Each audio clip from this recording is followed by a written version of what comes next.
একটা game on করে দিলাম, ভুলে গেল খাবারের কথা। এই যে কাজটা আমরা বাচ্চার সাথে করি, এই কাজটাই শয়তান আমাদের সাথে করে। সেম কাজটা, যে কাজটা আমরা ছোট বাচ্চার সাথে করি, যে সে কান্নাকাটি করতেছে, তাকে একটা গেম ধরিয়ে দিলাম, ভুলে গেল, সেম কাজটা শয়তান আমাদের সাথে করে। সেটা কি? আমরা যেন মৃত্যুর কথা স্মরণ করতে না পারি। আমাদের লাইফের লাস্ট ডেস্টিনেশন যা কিছু করি না কেন, মৃত্যু। রাজা হলেও মৃত্যু, ফকির হলেও মৃত্যু, কৃষক হলেও মৃত্যু, ব্যবসায়ী হলেও মৃত্যু। তা আমাদের লাইফের লাস্ট ডেস্টিনেশন যে মৃত্যু, ওই মৃত্যুকে যেন স্মরণ না করতে পারি, এই জন্য 24 ঘন্টা শয়তান আমাদেরকে ভুলিয়ে রাখার সকল সরঞ্জামাদি পৃথিবীতে প্রস্তুত রেখেছে। বন্ধু বান্ধবের মাধ্যমে, আড্ডার মাধ্যমে, মোবাইলের মাধ্যমে, Facebook, YouTube, Twitter, TikTok, Instagram, Netflix, নেশা, জুয়া, এমন কিছু নাই, খেল তামাশা, যার মাধ্যমে শয়তান তৈরি করে রাখেনি যে মানুষ যেন আর স্মরণ না করতে পারে যে সে মারা যাবে।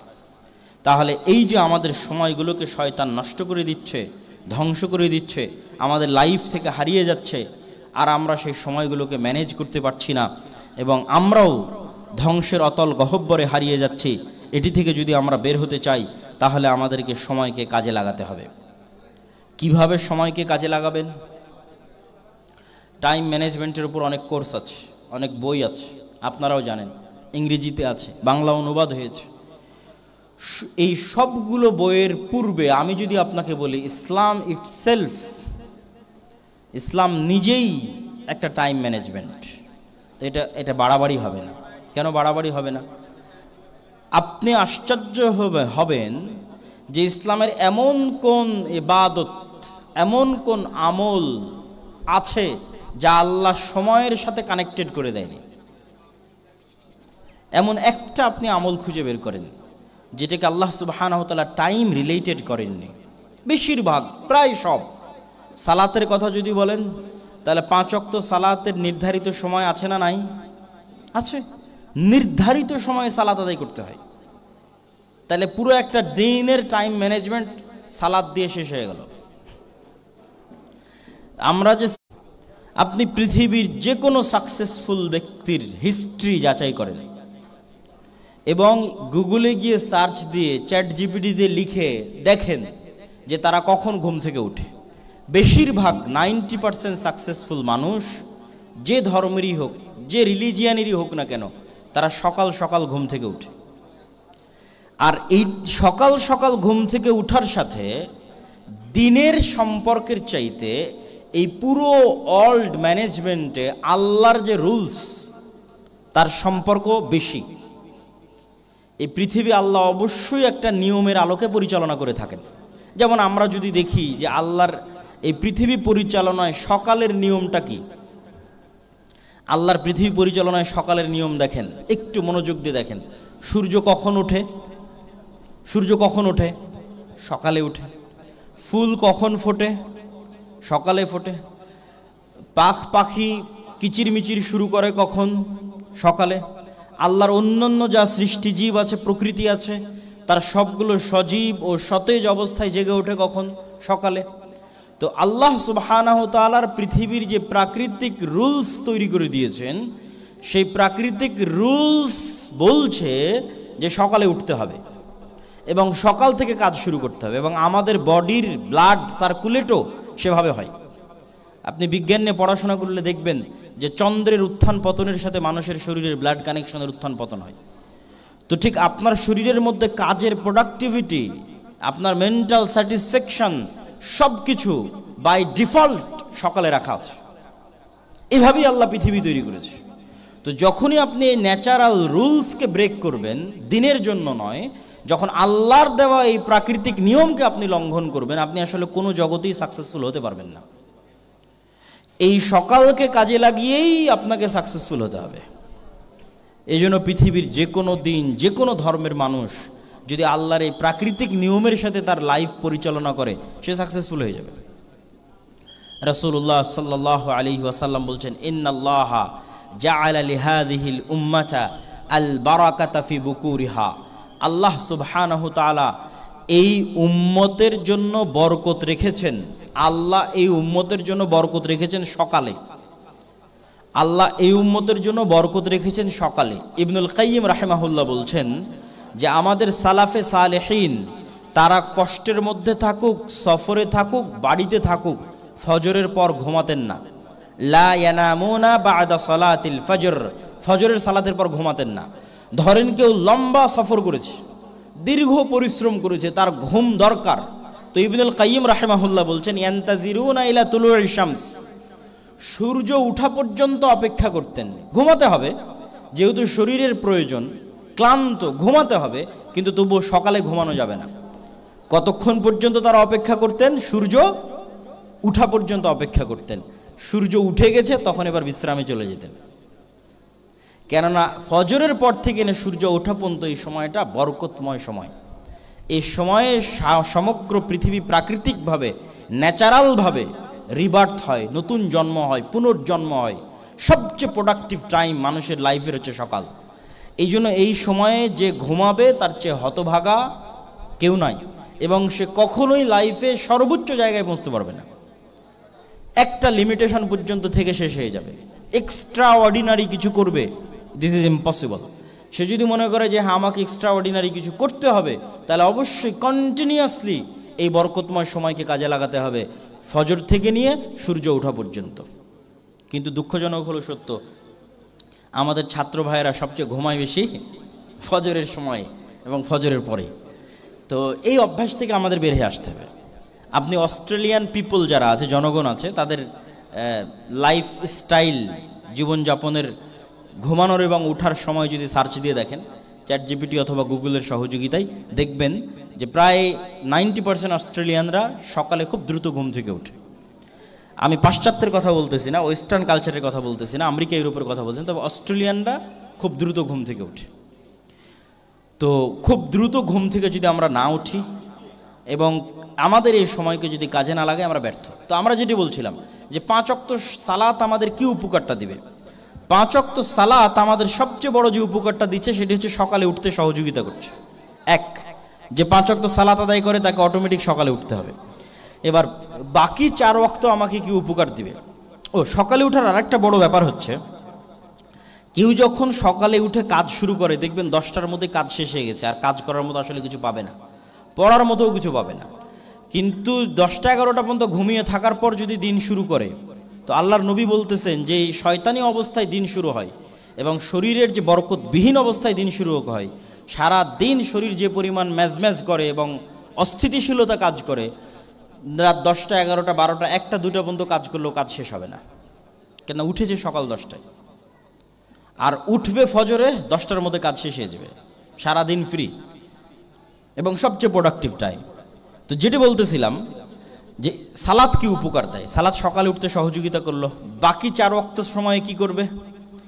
আপনি যখনই অন্য সময় নষ্টকারী কোনো কাজে ব্যস্ত হয়ে যাবেন, তখন আপনার জন্য রিমাইন্ডার দরকার।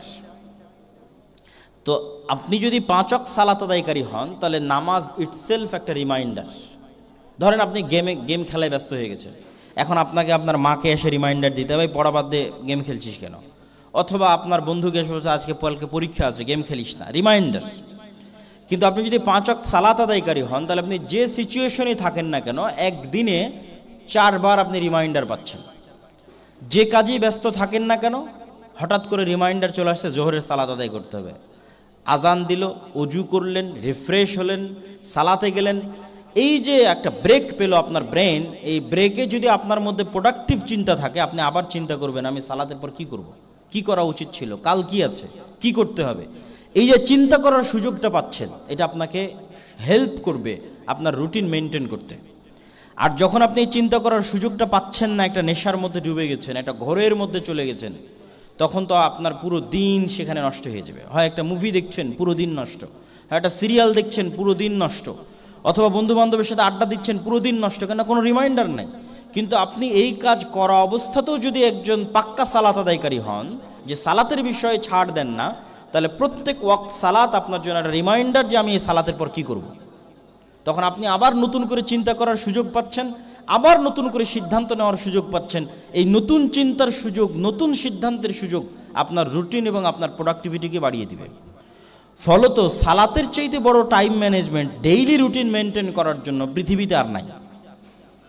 এই জন্য একজন মুসলিমের জন্য সালাত অনেক বড় একটা নেয়ামah, যদি আমরা সালাত আদায় করতে পারি। আল্লাহ সুবহানাহু ওয়া তাআলা আমাদের তৌফিক দান করুক, আল্লাহুম্মা আমিন। বক্তব্যের শেষ পয়েন্টে চলে আসি। টাইম ম্যানেজমেন্টের জন্য আরেকটি বড় মাধ্যম হচ্ছে রাতের ইবাদত, রাতের সালাত। রাসূলুল্লাহ সাল্লাল্লাহু আলাইহি ওয়াসাল্লামকে আল্লাহ সুবহানাহু ওয়া তাআলা বলেন, অমিনাল লাইলি ফাতাহাজ্জাদ বিহি নাফিলাতাল লাক আসা আন ইয়াবআসাকা রাব্বুকা মাকামাম মাহমুদা। হে মুহাম্মদ সাল্লাল্লাহু আলাইহি ওয়াসাল্লাম, আপনি রাতে উঠে সালাত আদায় করেন, কেননা আল্লাহ আপনাকে অনেক বড় দায়িত্ব দিতে যাচ্ছে। এত বড় দায়িত্ব আপনি রাতে উঠে সালাত আদায় না করলে পারবেন না। তো রাতে উঠে সালাত আদায় করতে হলে আপনাকে আগে ঘুমাতেই হবে। আমরা ছোটোবেলায় যে পড়তাম যে আগে বিছানায় যাও এবং আগে ঘুম থেকে উঠো, তো যে কোনো ব্যক্তি যে নিজের জন্য এই সিদ্ধান্ত নিবে যে সে রাতে সালাত আদায় করবে, তার আগে ঘুমানো ছাড়া কোনো উপায় নেই, তাকে এশার পরপরই ঘুমাতে হবে। এই জন্য বহু হাদিসে রাসূল সাল্লাল্লাহু আলাইহি ওয়াসাল্লাম বলেছেন, এশার পর অনর্থক কথা এবং কাজে ব্যস্ত না হয়ে তোমরা ঘুমিয়ে পড়ো। এবং এটাই ন্যাচারাল রুলস। আপনি বিজ্ঞানীদের কাছে যান, ডাক্তারের কাছে যান, কোন সময়টাতে সবচেয়ে ডিপ ঘুম মানুষের হয়, গভীর ঘুম হয়, কোন সময়টা মানুষের শরীর সবচেয়ে বেশি রেস্ট নেয়, এশার পরপরই। তো যখনই আপনি রাতের সালাতে অভ্যস্ত হবেন, আপনাকে এশার পর ঘুমিয়ে যেতে হবে। এশার পর ঘুমিয়ে গিয়ে আপনি রাতের সালাতের জন্য 2টা, 2:30, 3টের সময় উঠবেন। রাতের সালাত শেষ হবে, ফজরের সালাতের প্রস্তুতি হবে। এই যে সবচেয়ে প্রোডাক্টিভ সময়টা আপনি কাজ করার জন্য, জ্ঞান গবেষণার জন্য, জ্ঞান অর্জনের জন্য কাজে লাগাতে পারবেন। এবং পৃথিবীতে আপনি একজন এক্সট্রা অর্ডিনারি ব্যক্তিত্ব, পার্সোনালিটি অবশ্যই হবেন যদি কেউ রাতের সালাত আদায় করতে পারে, ফজরে সকালে ঘুম থেকে দ্রুত উঠতে পারে, তাহলে অবশ্যই তার জন্য পৃথিবীতে এক্সট্রা অর্ডিনারি কিছু করার সুযোগ আছে। এই সুযোগ আল্লাহ সুবহানাহু ওয়া তাআলা দিবে। আর আমি আগেও বলেছি যে ইসলাম ইটসেলফ নিজে একটা টাইম ম্যানেজমেন্ট। আপনি আপনার পুরো সপ্তাহ ম্যানেজ করতে চান, সপ্তাহের যে সিয়ামগুলো আছে সেই সিয়ামগুলোকে আপনাকে ওই সপ্তাহটা কাজে লাগাতে সহযোগিতা করবে। সোমবারের সিয়াম, বৃহস্পতিবারের সিয়াম, জুমার দিনের সালাত, গ্যাদারিং, ঠিক আছে। আপনি পুরো বছর কাজে লাগাতে চান, সেটার জন্য রমাজানের সিয়াম। এই যে পুরো বছরের প্ল্যান, পুরো মাসের প্ল্যান, মাসের মধ্যের 3 দিন সিয়াম, 13, 14, 15, এই প্রত্যেকটা ইবাদত হচ্ছে টাইম রিলেটেড, সময়ের সাথে কানেক্টেড। যখন আপনি প্রত্যেকটা ইবাদতের সাথে কানেক্টেড থাকবেন, যেগুলো সময়ের সাথে কানেক্টেড, তখন এগুলো প্রত্যেকটা আপনার জন্য রিমাইন্ডার হিসেবে কাজ করবে আপনার মাসের প্ল্যান তৈরি করতে, আপনার সপ্তাহের প্ল্যান তৈরি করতে, আপনার দৈনিক প্ল্যান তৈরি করতে আপনাকে সহযোগিতা করবে। আল্লাহ সুবহানাহু ওয়া তাআলা আমাদের ছাত্র ভাইদেরকে তাদের সময়কে এবং আমাদের সকলকে আমাদের সময়কে কাজে লাগানোর তৌফিক দান করুক, আল্লাহুম্মা আমিন। এবং আমাদের সময়কে কাজে লাগিয়ে আমাদের পরকালীন মুক্তিকে নিশ্চিত করা, যেন আমরা আমাদের যে প্রফেশনাল লাইফ আছে, স্টুডেন্ট লাইফ হোক, বিজনেস হোক, ব্যবসা হোক, সকল ক্ষেত্রে যেন আমরা সফলতার সর্বোচ্চ শিখরে পৌঁছতে পারি। আল্লাহ আমাদের সেই তৌফিক দান করুক, আল্লাহুম্মা আমিন। যদি কেউ ধর্ম ত্যাগ করে ইসলাম ধর্ম গ্রহণ করে, তাকে কি বিয়ে করা যাবে? এখানে ধর্মীয় বিধিবিধানগুলো কি? ইসলাম ধর্ম গ্রহণ করলে কেন তাকে বিবাহ করা যাবে না? ইসলাম ত্যাগ করে অন্য ধর্মে গেছে, সেটা ভিন্ন বিষয়, তখন মুরতাদ হয়ে যাবে, কাফের হয়ে যাবে, তখন আর তার সাথে বিবাহ বা অন্য যে কোনো রিলেশন সেটি চলবে না। ব্যবসা না চাকরি, কোনটাকে গুরুত্ব দেওয়া উচিত? সাধারণত নবী রাসূলগণের যদি আমরা জীবনী পড়ি, সাহাবীদের জীবনী পড়ি, তাহলে দেখব যে আল্লাহর নবীর পুরো বংশ একটা ব্যবসায়ী বংশ। লিইলাফি কুরাইশ ইলাফিহিম রিহলাতাশ শিতা ওয়াস সাইফ, পুরো বংশ কি একটি ব্যবসায়ী বংশ। আল্লাহর নবী নিজেও চাচাদের সাথে ব্যবসায় অংশগ্রহণ করেছেন, খাদিজা রাদিয়াল্লাহু তাআলা আনহার সাথে ব্যবসায় অংশগ্রহণ করেছেন, তার স্ত্রী খাদিজা রাদিয়াল্লাহু তাআলা আনহা নিজে একজন ব্যবসায়ী ছিলেন। তো ব্যবসায় বরকত বা রিজিক বেশি আসে পৃথিবীতে। আমরা যদি সারা পৃথিবীর রিজিক বন্টন করি, তাহলে আমরা দেখব, আমরাই যদি এখন বসে থেকে ডাটা কালেক্ট করি, তাহলে দেখব সারা পৃথিবীর রিজিকের 70 বা 60% ব্যবসায়ীদের হাতে, আর বাকি 30-40% হচ্ছে দিনমজুর, দৈনিক যারা চাকরিজীবী তাদের হাতে। সেটা আপনি সারা পৃথিবীর ডাটা অ্যানালাইসিস করে দেখতে পাবেন। তো আল্লাহ সুবহানাহু ওয়া তাআলা রিজিকের সবচেয়ে বড় মাধ্যমটা রেখেছে ব্যবসায়ীদের জন্য। রাসূল সাল্লাল্লাহু আলাইহি ওয়াসাল্লাম বলেন, আত-তাজিরু সাদুক আল-আমিন ইয়াকুনু মা'আন নাবিয়্যিন ওয়াশ শুহাদা। একজন সত্যবাদী আমানতদার ব্যবসায়ী কিয়ামতের মাঠে নবী এবং শহীদদের সাথে থাকবে। আল্লাহু আকবার।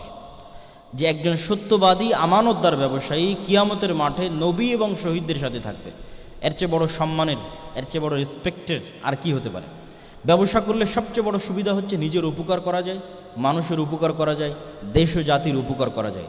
এই জন্য অবশ্যই মানুষের মাথায় এই চিন্তা থাকা উচিত যে সে ব্যবসায়ী হবে, তার মানে চাকরি করা হারাম, চাকরি করা উচিত না এটা না। কেউ চাকরি না করলে আর এক ব্যবসা করবে কীভাবে? পৃথিবীতে সব ধরনের মানুষের প্রয়োজন আছে। এভাবেই আল্লাহ সুবহানাহু ওয়া তাআলা পৃথিবী সাজিয়েছেন। মানুষকে চেষ্টা করতে হবে সর্বোচ্চটায় পৌঁছানোর। তো সর্বোচ্চটা অবশ্যই ব্যবসা একটু উপরের লেভেলের এবং রিজিকের সবচেয়ে বড় মাধ্যম। অতএব ব্যবসার জন্য আমাদের চিন্তা করা এবং চেষ্টা করা উচিত। আল্লাহ আমাদের তৌফিক দান করুক। আল্লাহুম্মা আমিন। ওয়া আখিরু দাওয়ানা আনিল হামদুলিল্লাহি রাব্বিল আলামিন। আসসালামু আলাইকুম ওয়া রাহমাতুল্লাহি ওয়া বারাকাতুহু।